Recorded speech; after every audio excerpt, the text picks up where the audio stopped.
I've had more than a few investors of this company email me asking me, please make a video, please tell everyone what's going on here with this new Tesla Panasonic battery supply deal.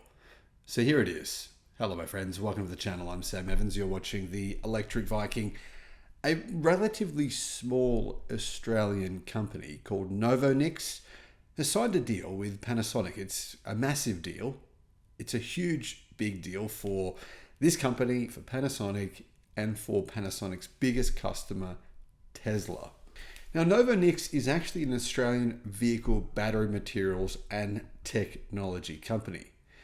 And they've signed an agreement to supply high-performance synthetic graphite anode material to Panasonic.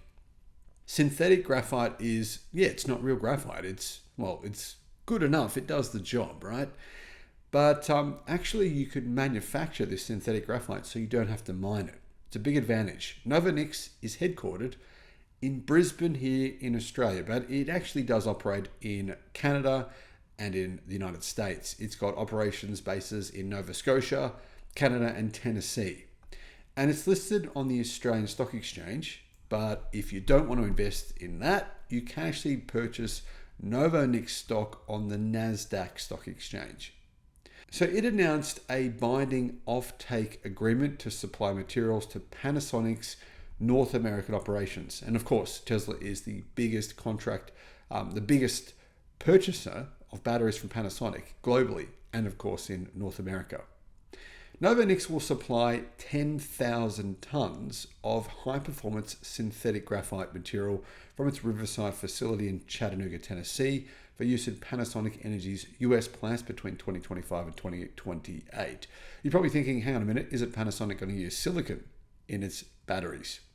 It is. In its anodes, it will be using silicon, but it will still use graphite as well. So just because you use graphite doesn't mean the exclusion of silicon. And in fact, what companies are starting to do is to use micro nano-sized silicon particles rather than the entire anode actually being silicon. If more volume is required from Novonix, Panasonic Energy, say that Novonix can potentially supply them with more of this synthetic graphite. So basically, if Tesla says, you know what, we need more batteries, 4680 battery cell production needs to be ramped up even more, then Novonix say that they're capable of supplying more of this synthetic graphite. And it's pretty cool because, it doesn't require them to be mining it from the ground. Panasonic is in the process of expanding battery production in North America to meet increased demand. It's going to make 4680 battery cells this year at the Nevada Gigafactory in the US. That's pretty significant.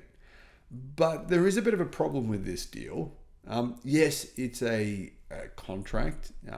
Yes, that sounds good, but it's possible that Tesla won't need a significant number of batteries from Panasonic. In fact, I think Tesla is going to pivot away from Panasonic over the next 5 years. And I'll tell you why in just a minute. But first, Panasonic, whilst it is increasing production of batteries, it is aiming to reduce its carbon footprint of its entire lithium-ion battery supply chain for EVs by 50% in 2031 compared to 2022 numbers. It can, of course, reduce its carbon footprint by using this synthetic graphite rather than mined graphite. These efforts are bolstered by the United States Inflation Reduction Act. So essentially, this Australian company will receive indirectly some of this money from the Inflation Reduction Act. This was formed to support battery production, technology manufacturing, basically to combat the Chinese storm, the fact that China manufactures about 80%, and in fact, I think it was about 85% of all batteries worldwide currently. In the case of Novonix and Panasonic, their synthetic graphite anode production and battery cell production make the companies eligible for an advanced manufacturing production credit. So the reason that Panasonic and Tesla want these batteries, these anode materials from Novonix, is because Australia is a trade partner with the United States. So it means that these materials do qualify. If, say, for example, Panasonic were to get these anode materials or this graphite, synthetic graphite from China, which they can, because China makes synthetic graphite as well, then the batteries won't qualify for battery incentives in the United States. So that's one of the key reasons for Panasonic signing this contract. They said this: as we continue to grow as an EV battery leader in North America, we are thrilled about the partnership with Novonix, which will bring innovative technologies to key anode materials.